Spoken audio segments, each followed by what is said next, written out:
So, from this, na medyo buwaghag, to this, na manageable na siya. Kasi dito, nag-apply na ako ng Bremod and ang laki ng difference, 'di ba? So, ngayon, mas magkakasama na yung buhok ko, mas fresh looking na siya, medyo nag-straighten siya, and mas maayos siya, mas manageable siya tignan.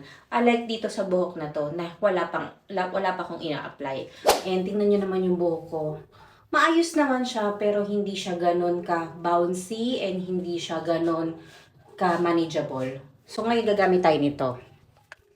Ayan. Itong Bremod na hair serum.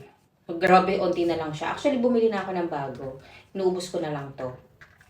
So, pump tayo. Ayan. Then, spread natin siya.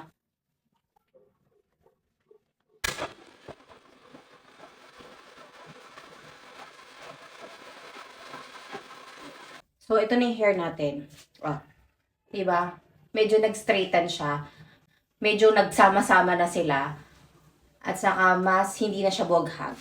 So, ito yung hindi pa nalalagyan. Malaki yung difference.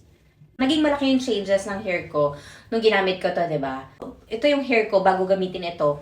And ito na yung hair ko ngayon after gamitin ito. Para sa mga girls dyan na gusto madaling i-manage yung buhok nila, madaling ayusin, plus may hair treatment din, try nyo tong Bremod na hair serum para mas maalagaan natin yung hair natin.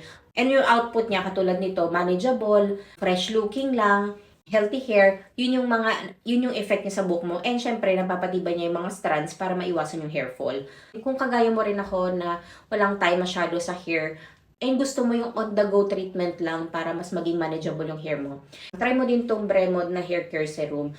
100 plus, pero 210 ml na. Matagal mo na siyang magagamit. And para mas mapadali din yung buhay mo pagdating sa pag-aalaga ng buhok. So, i-check out mo na din ito.